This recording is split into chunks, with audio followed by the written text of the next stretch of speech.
this word, bread of life, that I received today, not only for me, but to be shared with others, that they may grow in Christ as well as myself for the purpose of successful living. Thank you. I think the scripture that we're going to read is Deuteronomy 1 and 28. We're going to try to move to Numbers 13 and 30. I want to welcome all of you who are here and to those who are joining us from the virtual campus and from the Greenwood campus. I want to take this opportunity to thank you for your time, knowing that this is the first week that many of the children are going back to school. So it has been a stretch for everyone. And so therefore we do understand the challenge. It's going to be a little thick, so you may want to revisit it and play it again. And thank all of those who've reached out across continents and watch the programming. Successful living. Oftentimes the question is asked, what is successful living? And we've said that successful living is a movement. It's not a catchphrase. It's a lifestyle. How I see it now is adding value to your life as well as you add value to others' life. One of the things that we try to remind people of is today's bricks sets up tomorrow's foundation. The goal is to learn how to close the circle. Off camera, we were talking a little bit about the financials that we personally deal with and how do we, one, teach our children. And so I'm looking at what month that I will take and spend the entire month and reintroduce financial literacy. The challenge is there's a multiplicity of systems that are out there, but one of the challenges is having a discipline to stay in a system that works and learn how to not use your own system. Because when you use your own system, your own system never talks about tomorrow. The own system only talks about today. And so if tomorrow shows up, then if tomorrow shows up, then there's nothing for tomorrow. And I do understand the scripture, but people have not interpreted that scripture correctly, where he says, take no light of what you have for tomorrow. And it's a different connotation, and it's been taken out of context for so many centuries that in the church realm, the spiritual realm, people are taught that don't worry about having anything, just be ready when Jesus comes. And so when you really research that scripture, it is totally not what we have been told. The context in which Jesus said is, don't get caught up in the affairs. Stay focused on what you should do. And so in many church settings, it has been taught that you're not supposed to have anything. And this is why the people of God are always, not all the people of God, but the majority of the people of God are always looking for a blessing. Watch this. And not producing a blessing. It's a difference in looking for a blessing and a difference in producing a blessing. And it's a difference in producing a blessing. And it's a difference in being a blessing. When he uses the term that I will make your hands prosper and that you will be the lender and not, and so we've many times been programmed to be the receiver, and God has designed you to be the lender. And if you don't see your value to accumulate, then you will never see your value to be a lender. So I would like to, and that is not even telling the truth. I don't want to do it. I don't know why I say I would like to. I really don't want to do it. But I must do it. And so either in September or either in October, I'm going to take the entire month and teach finances. And based on the literacy, it may take the Tuesday, the Wednesday, and the 2 Sundays to teach it. Because if you don't break this mold, and if we don't break this mold, And if, first of all, if we don't understand the mold we in, we can never break this mold. Yeah, because it's going to be a little thick and a little salty today. It was thick. Anybody watch last night? It was thick last night. Because one of the things, and then I'll say this, because I talk about closing the circle, so I found a new little phrase to enter into what I do. Let's have a conversation. So I don't necessarily say I have the answer, but if you raise your hand, I'll try to give you the most articulate answer I can. And if it's not the suitable answer, I'll go research the answer. So in Deuteronomy 1:28, it uses a phrase that we're going to have to, if you're going to write, remove from your village.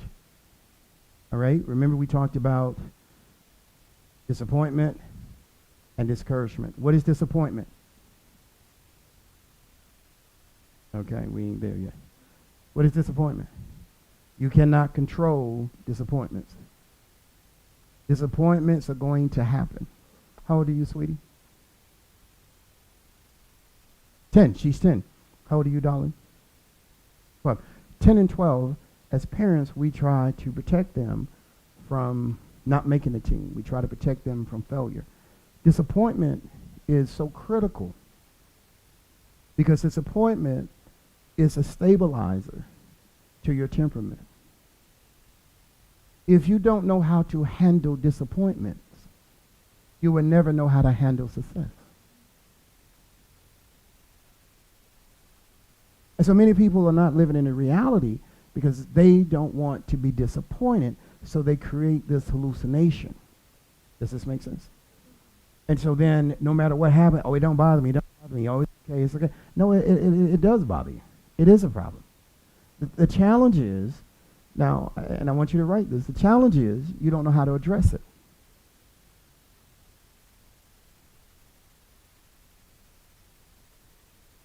We don't know how to address it. So when we look at Deuteronomy 1:28, what does it say?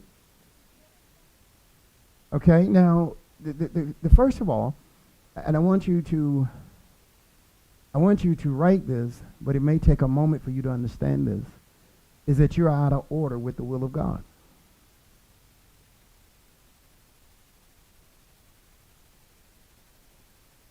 If you're always looking and having to receive, then you're not producing.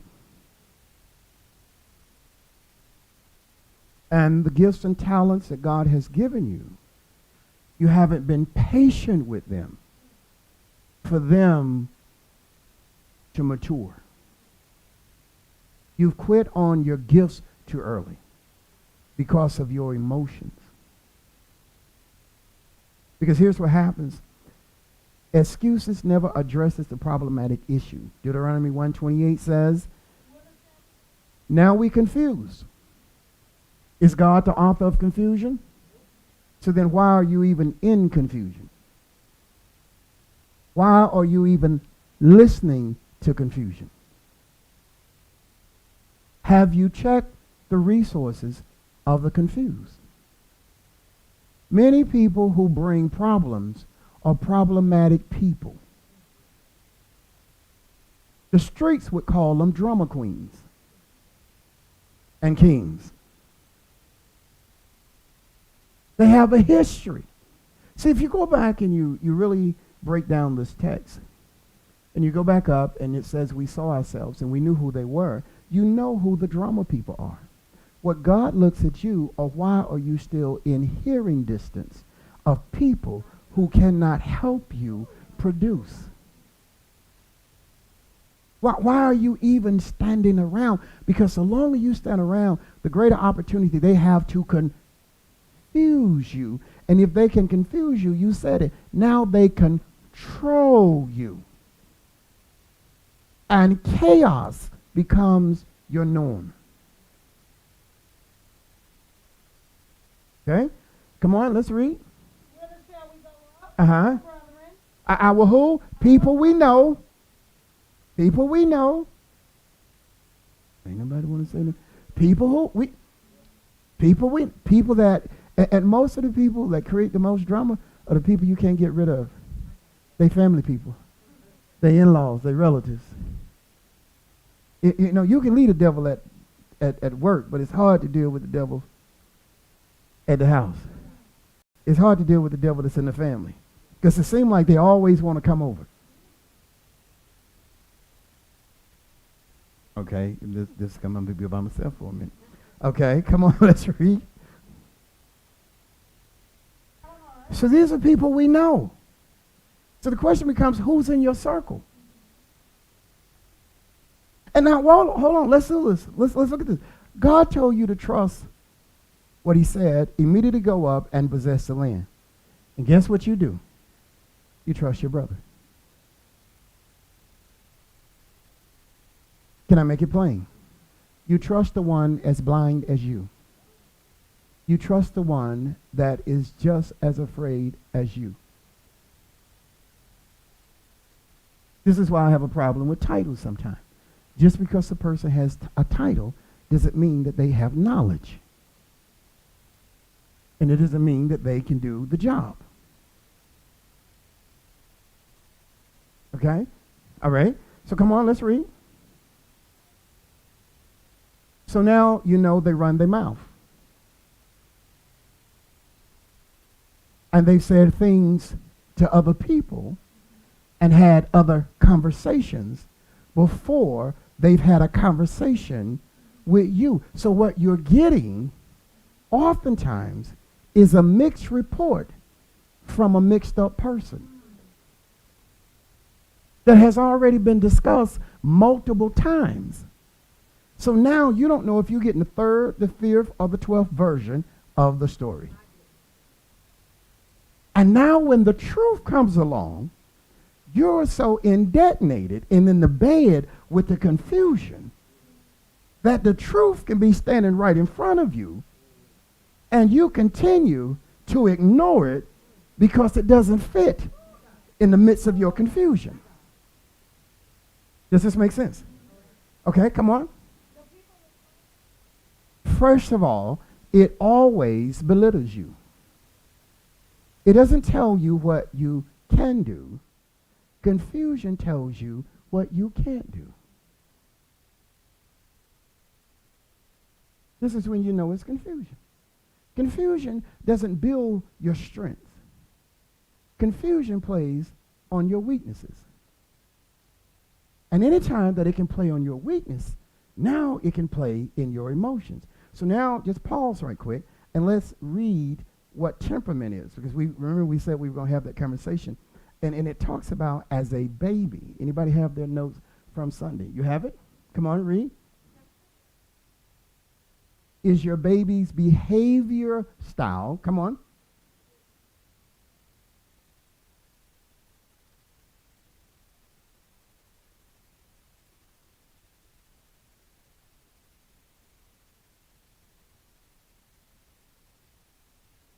So as a parent,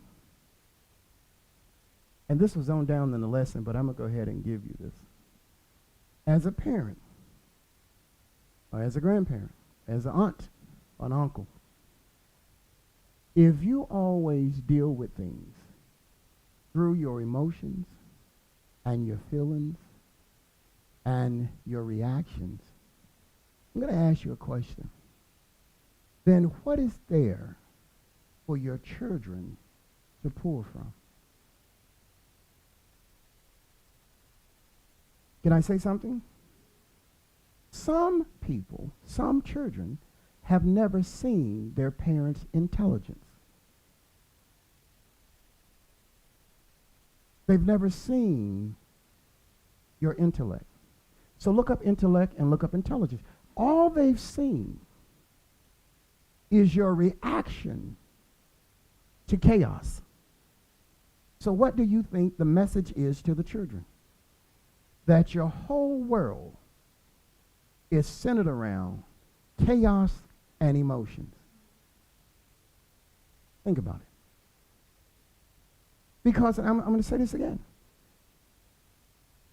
How many parents out here that your kids have actually seen your level of intellect and intelligence versus your confusion your attitude, your emotions, and your reaction. How many?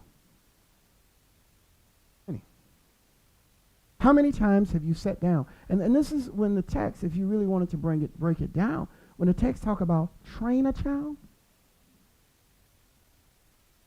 training is not confusing the child. See, as a father, it's more than just being a donor. It's more than just paying for the house, and it's more than just paying child support or whatever. You're not there to train. As a mother, it's more than just having a child. But if you've never dealt with your own intellect, you've never exposed your intelligence, then what in the world are you raising your child on?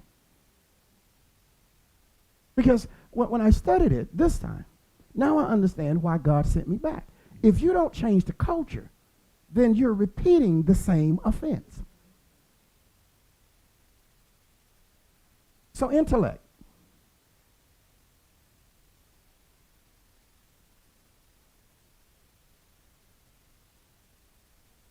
So now if you cannot objectively reason, what's the opposite of objectively reasoning? Confusion and disorder. 3 words that I said last night, I'll give these to you. These are 3 words that noisy people carry.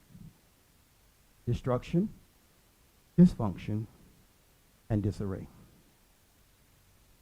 These are 3 noisy things that people carry.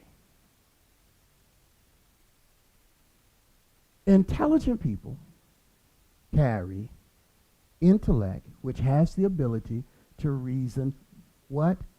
Objectively. Not to just augur, to be arguing. This ain't going over well. Beefing to be beefing.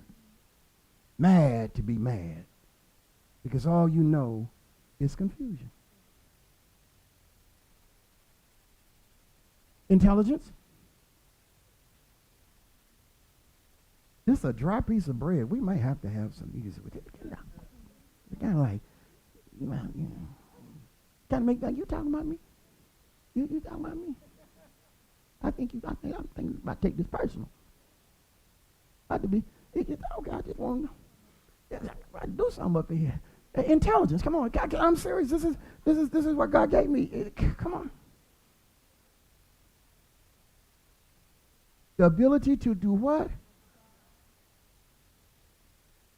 Acquire and apply knowledge and skill. This is just think for a moment as a parent, as a grandparent, and just think if you're, I'm close to 60.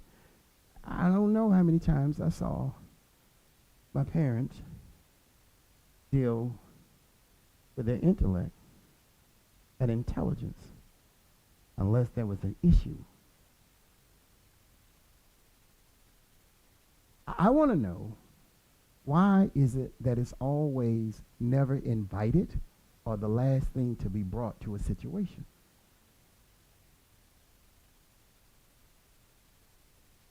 After all the fighting and all the words that have been said,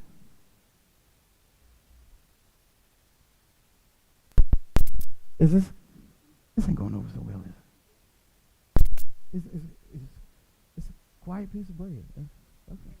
All right, because excuses never addresses the problematic issue, neither does ignoring it. The noise will always lead to destruction, dysfunction, and disarray.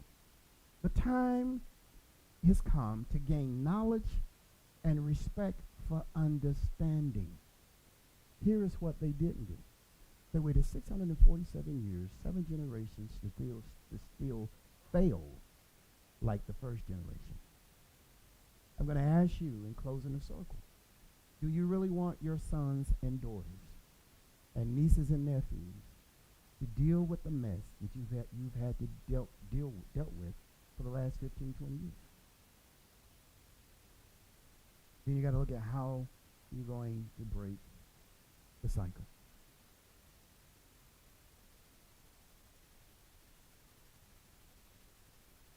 Just listen. Poverty is never going to change. You have to change. And you can change your projection. Does this make sense? See, here's the thing. And we have to become aware of those who are noisemaker, and you got to remove them from your presence. Here is something else. There are some roles that you and I have to shed before we can move on. I don't know if you're seeing the slide, because you have seeds. You have things that you were to set up. But you were drawn into battles that you couldn't win. Can I make it plain? Racism is a battle you can't win. But if you look at yourself through the text of the Bible, and God says that I will bless your hand, if you leave racism out of the equation and focus on your gift, the Bible guarantees you that your gift will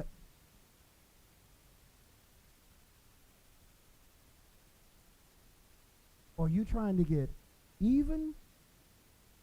Or are you trying to get better? Or are you trying to get ahead? Let me ask you a question.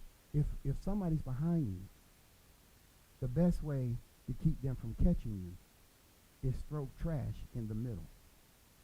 How many times have people thrown trash and you're stuck on the trash and forgot about the race?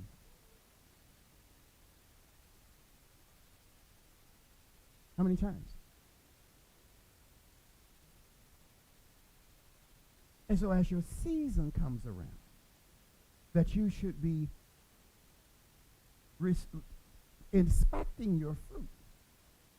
Your seed has not come up. You may be an apple tree.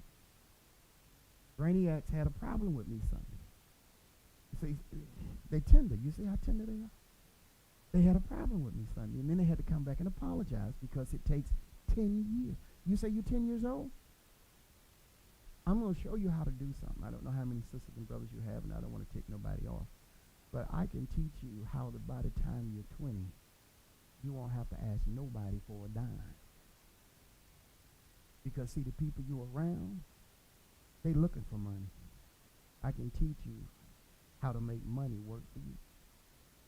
You see, because, see, she's got a greater chance to be a millionaire than a man that's about to be 60 years old. Because she has a broader window. And so if she has a broader window, she's ahead of the game, even though the game considers her to be behind. Does that make sense? So in 10 years, what you have planted will mature, and you should have your first crop if you planted an apple tree. Now let me tell you what happened with the apple tree. They're going to be small apples. But don't look at the apple. Because this is when I lead old school Bible readers in my thing, where they went and took the fruit and they ate the fruit. And guess what they did? They threw the seed away. So if you plant today and stay consistent with it, by the time you're 20, it will have matured. Now, don't be afraid, because the first crop of apples are going to be small. Don't be afraid because the walls are big. Don't be afraid because the school is bigger than the elementary school that you went to or the high school that you graduated from. Because the bigger the blessing, the bigger the seed. Every apple tree generally produces 1,000 apples. See, when you learn to study, I'm going to show you something here, and I feel it, but I don't want to go there. If you learn to take the seeds, which every apple should give you at least 4 seeds. Take those 4 seeds. You only have a 1% of one seed dying. You maintain the apple tree, and you plant the other 4,000 seeds. And in your next 10 years, you will have such a wealth that you can diversify yourself with your own apples. Applesauce, apple butter, apple vinegar, apples themselves. You can take that apple and diversify so many ways, because guess what? It's mature now. And so what you do is you do the same process that got you there. you keep replanting. And so then the next generation, you raise them to take care of watch this, the harvest. Can I take you there for a moment?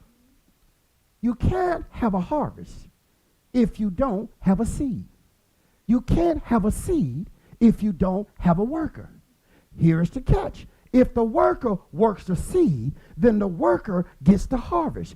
Who are you letting in that is taking your harvest, and then guess what it does? It cancels out your inheritance. If there's no harvest, there's no inheritance. There's nothing to pass on. So I say to parents now, what have you instilled in your children early that will pass on? If it's not your intellect, if it's not your intelligence, if it's not your God, you have brought them into a mess of confusion, and they're going to spend the rest of their life fighting with their emotions when they should be out thinking their competition with their God, their spiritual insight, their spiritual foresight, and their intellect and intelligence. I tell kids the reason your parents are in a mess today is they never check their intellect. See, we used the term when I came along, she's smart. We never knew the term intellect and intelligence. We knew never to sit down and to reason and to understand and hear what people say. Above all things, get ye understanding. Don't get in your feelings. Stop. Check yourself. Say, I need to understand. And so I want to understand, so I'm going to get a pencil and a piece of paper, and I'm going to write down step 1 and step 2. Because if I get in my emotions, if I get in my feelings, I've locked everybody out. So nothing comes in and nothing can come out. I've got to use my intellect. I cannot make the mistake that was made 647 years ago. I cannot give cripples. Am I making what? So then we've got a bunch of grown adult babies. Well, didn't nobody give me nothing, and it was my birthday. You done had enough birthdays. Enough birthday cakes. You're 100 and still selfish. Want the whole world to shut down for you to have another Kool-Aid party. What have you sown?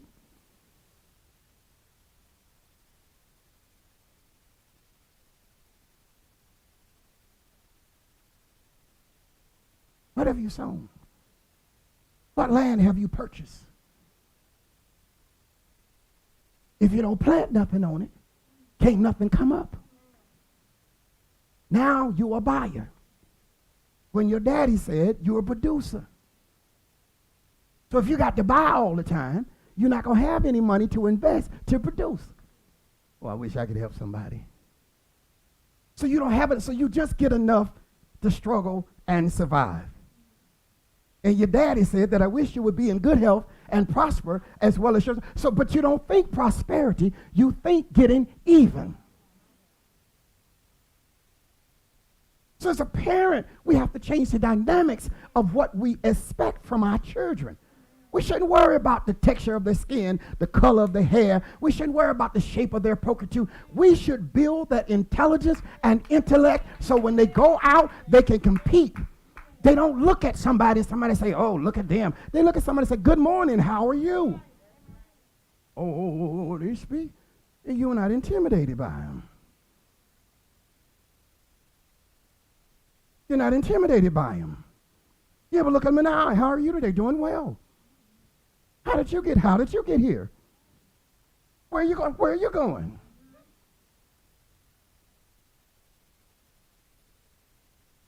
Because I would not let your perception of me be my reality of me. I would not let your perception of me. I would not let your anger. I would not let your insecurity. I would not let your fears dominate what God has given me. If you make it from under the hill, you drag everybody else from the hill. The problem is you get out from under the hill and you forget about everybody. Because people want to tell you, you're the only one.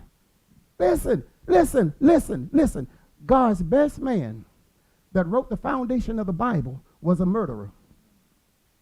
So don't tell me you can't overcome. You can go from killing people to be the best writer God ever had. And he was not without his, but see, we don't want to tell the truth. Moses was a murderer. He killed a man. Yes, he did. Preachers, preach that on Sunday. Preach killer. Killer to the kingdom. Killer to the post. Moses was a thug. He was raised in the rich house, but he had the heart of the poor house, and when a fight broke out, he chose a side. Yes. Yes. So then he had to learn he can't fight all the time. So he had to trust his intellect and his intelligence that he received from God. This is why God said, I made you in my image.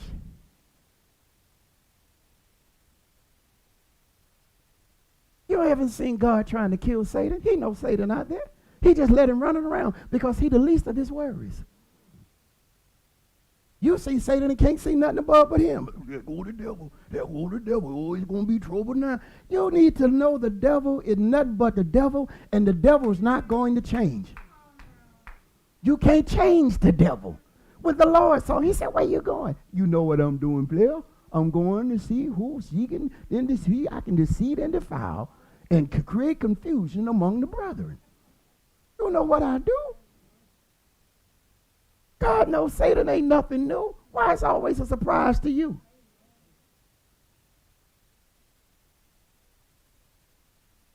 Ah, Jesus, y'all not looking over here. There's some roads you got to leave. You got to leave the doubting room, the complexity room, the fearing of challenging, the trusting of God. You got to learn how to get in his presence and understand his processes. Then you'll understand economics, financial education. You'll understand levitation. Can I make it plain? And I only got 10 minutes, and I feel that level, but I'm not trying to go that level, okay? Let me make it. Listen, I finally got it. Oh, I got it for me because, I always got critics out there, but that's okay. They got to have somebody to criticize. But listen to this. Here's one of the reasons that they could not go, that they never exposed. They had done nothing different from when they left Egypt. Nothing. With all the skills and all the tools that they had, they done nothing. Now I'm going to ask you real quick, what do you think they were going to do in the promised land that was different than what they did in the wilderness? Think about it. What you're asking God for, God's first question back to you is, if I give it to you, can you maintain it? If I bless you with the house, can you maintain it? If I bless you with the job, will you still go to church? If I bless you to be financially stable, will you still give? Whatever you're asking God for, God is looking back at you and says, if I bless you again. Now, hold on. I can't do nothing about the one that stole theirs.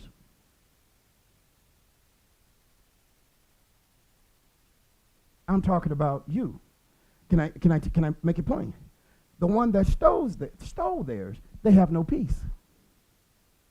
That's why they're still stealing. Because in the real streets, all players would tell you, if you really want to be a player, you got to know when to get out the game. You can't play the game until you play the game long enough, the game will play you. Real players know when to get out the game. Nipsey Hussle, he said it best. If people are hating you, the people that's hating you can't do what you're doing. You will never have people hating on you that's doing more than you. The people that's hating on you are jealous because they think you outshining them, and if they would do what you did, y'all would be working in harmony together. So God is asking you for this next level that you're asking me for, can you maintain it? Or will you make it like where you're from? This is what they could not answer. Can you maintain it? This is why they broke the protocol. They broke the rule. They said, let us sin. That's a sign of doubt to God. Hesitation is not in God's plan.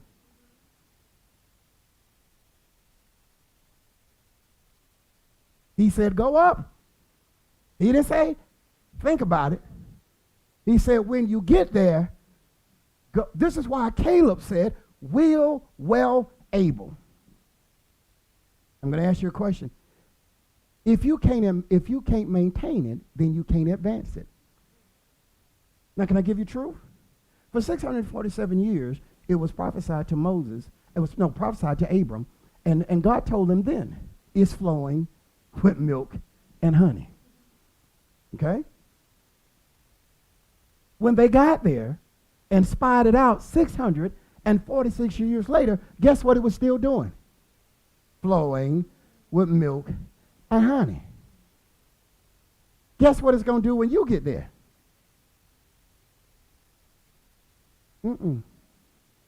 Not if you don't maintain it. See, you got to show God when you've got nothing that you act like you got something through faith. Am I making sense? So if you got a raggedy car, you need to take care of that raggedy car. They call them hoopties. You need to take care of that hoop. You need to make sure that hoopty, it ain't smoking, it ain't knocking. You need to, because if you won't take care of the hoopty, when you get a new car, you won't. If you're eating chitlin sandwich in the back of a hoopty, you're going to be eating chitlin sandwich in the. You're going to say 3 times, don't eat in my car. And then next week, oh, I lost it. Look at my chitlin juice. Lord, child. Where my hot sauce? My hot sauce all down in the new seat. Am I making sense? What you're showing God, if you won't work your vision and work your seed in a dry season, then you won't be prepared when it rains.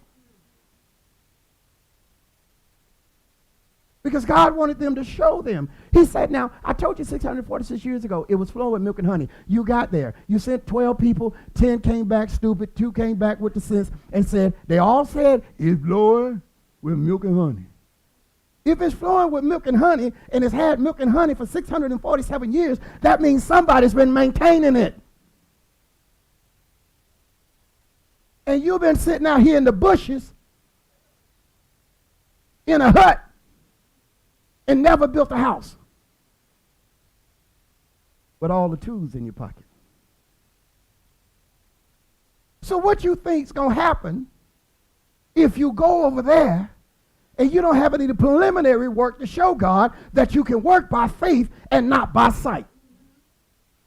Come on. So this is why I know I'm headed back to finances, because if you can't manage the penny, you can't manage the dollar. See, I show you how to make money. You have to lock it up in the house because folk will want to take your money. Every time somebody needs something, what's your name? Tariah?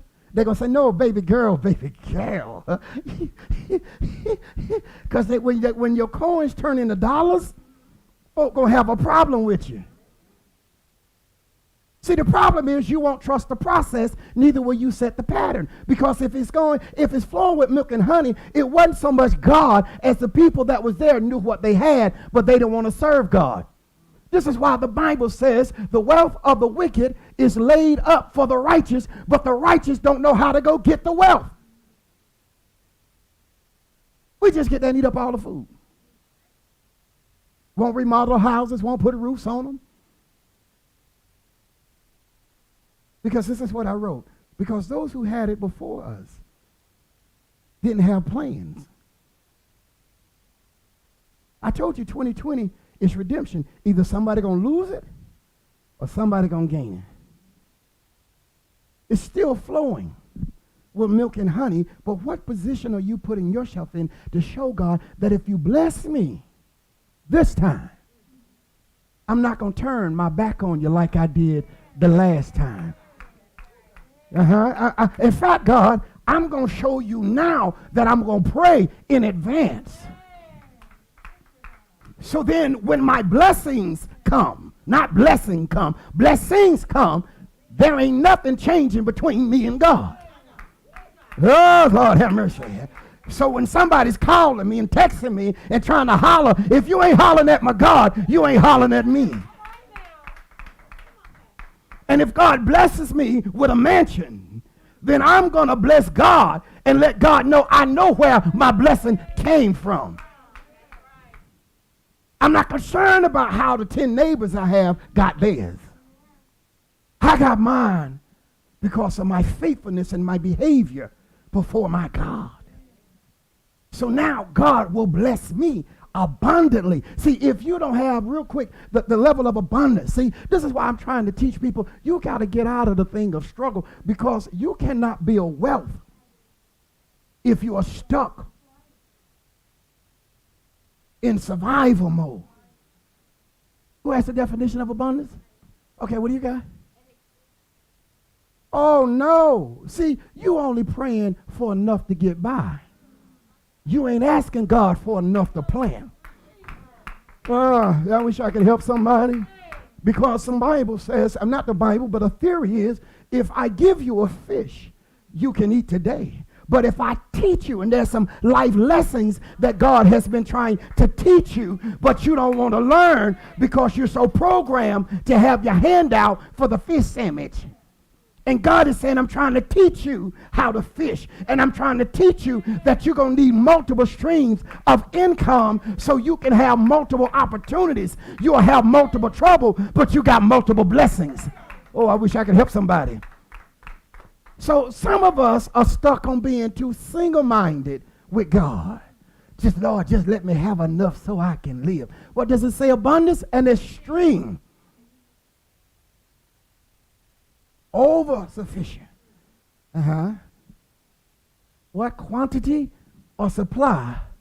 Overflow. See, you can't talk about an inheritance until you have an abundance of a harvest. And so you got to plant multiple seeds. And you have to understand that nature is going to take 10%. And the enemy going to take the other 10. So you got to overplant. So you still get the number you need. Can I make it plain? Can I teach you how you've been taught? Oh, I felt like getting up, but I'm finna close. Let me teach you something real quick. People have taught you to look at the fruit that fell. They never taught you to pay attention to the fruit that stayed on the tree.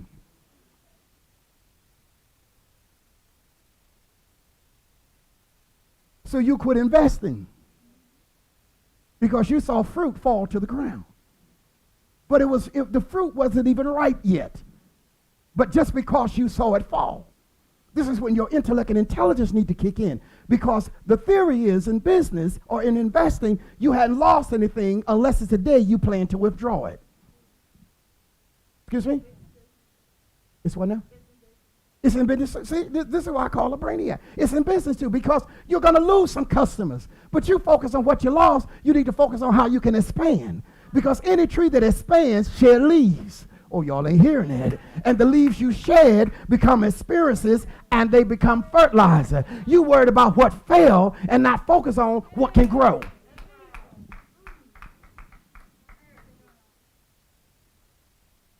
You focus on right now.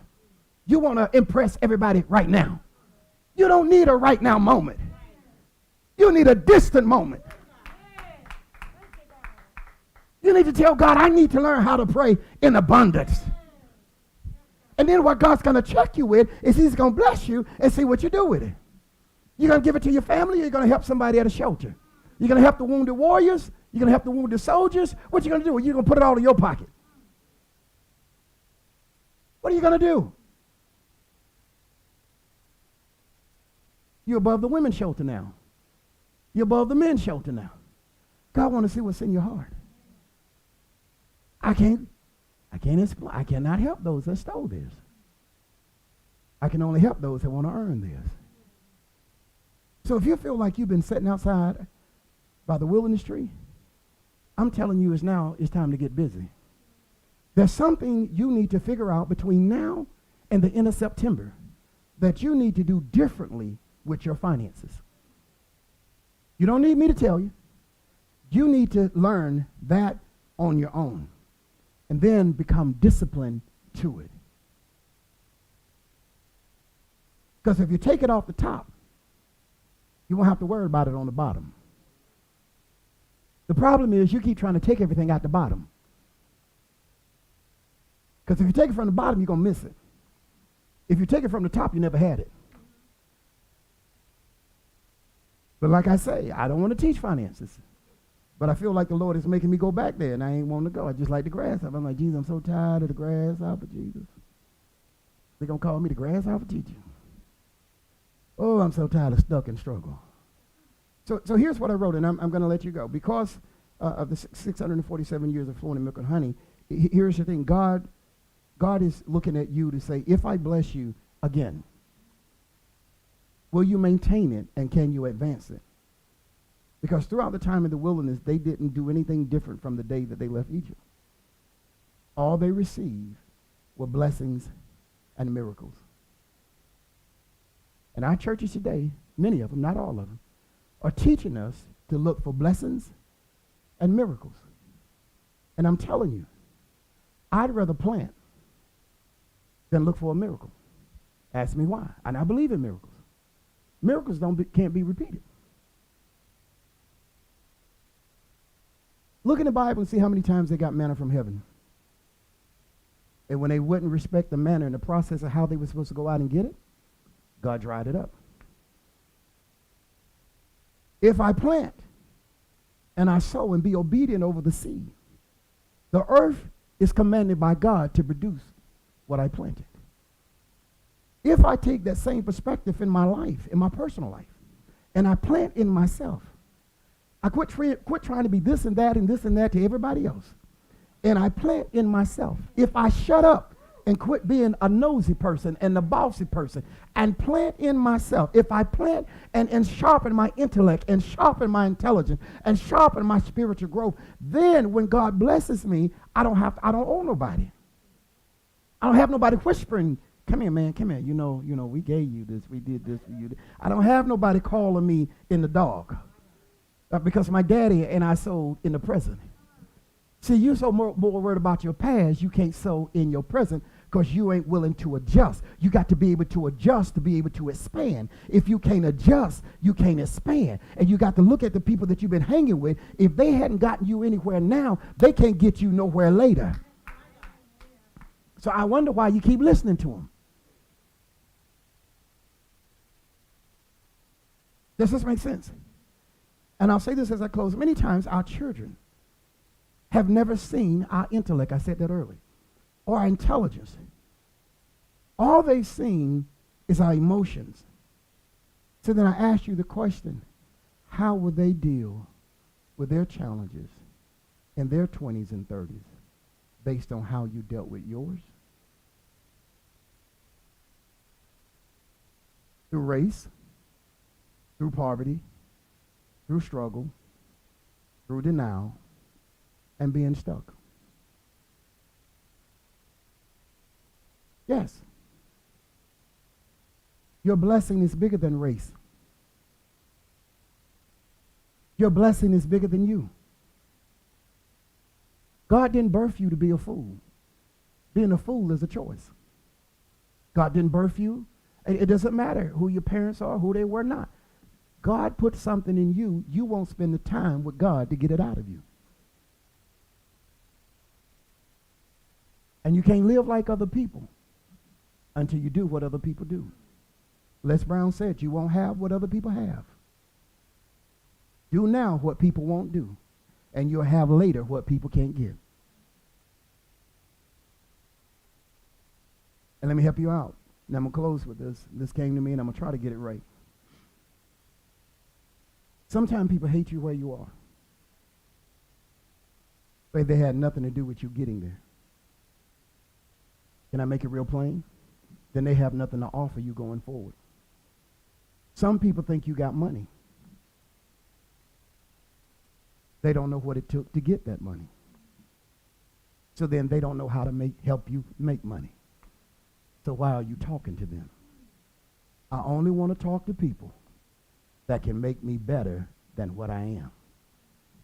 Because if you're talking about what I got and it's in a jealous tense, then you don't understand what I went through to get what I have. So that means you have no knowledge base of what it takes just to be in the basement, let alone trying to move to a tier 1.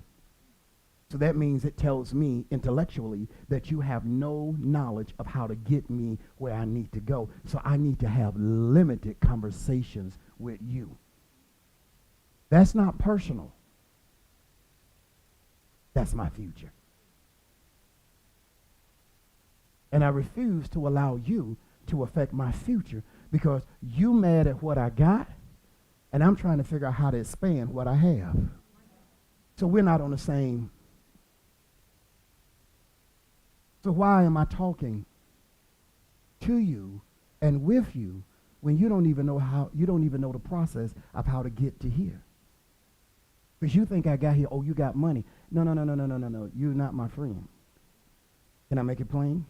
It's the one that can teach me how to make more money. It's the one that's my friend.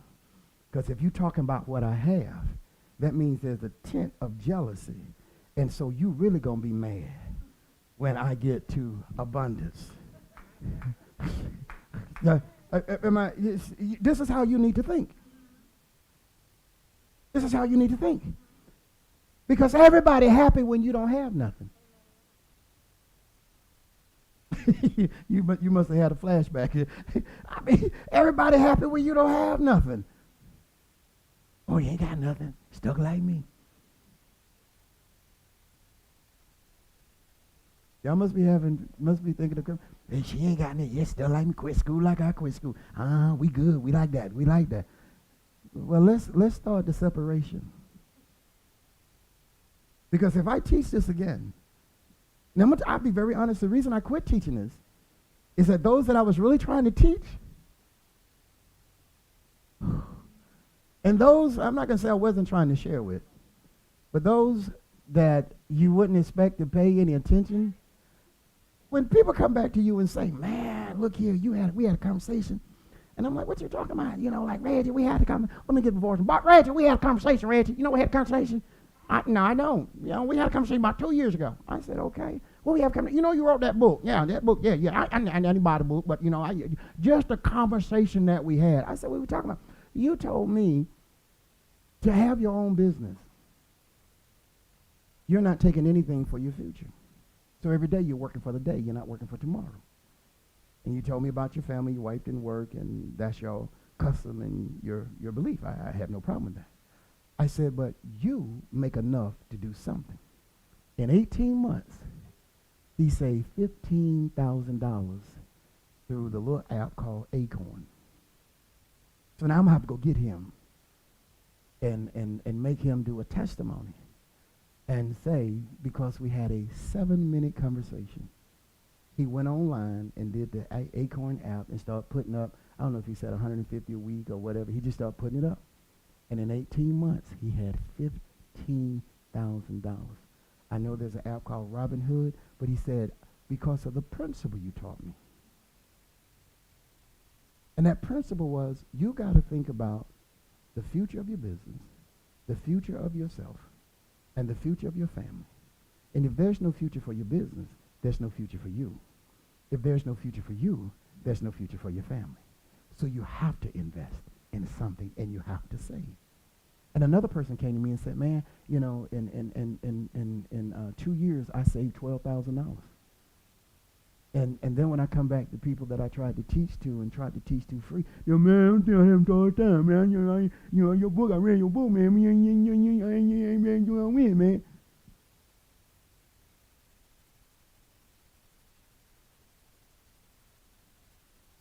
So if I teach this again, is somebody going to get it? Somebody out there, I know you're going to get it. All right? Don't buy the book off of the website that it's at. You can go to Successful Living Strategies and you can get the book. Or you can email us or hit us up. And the book is only $15. And the reason I'm saying that is somebody out there selling my book for $50. I'm like, where am I cut? Okay. And so here's the thing I do with the book. What's your name again? See, when I get the money for the book, I give the money to you. Ask me why. That's what I do for you.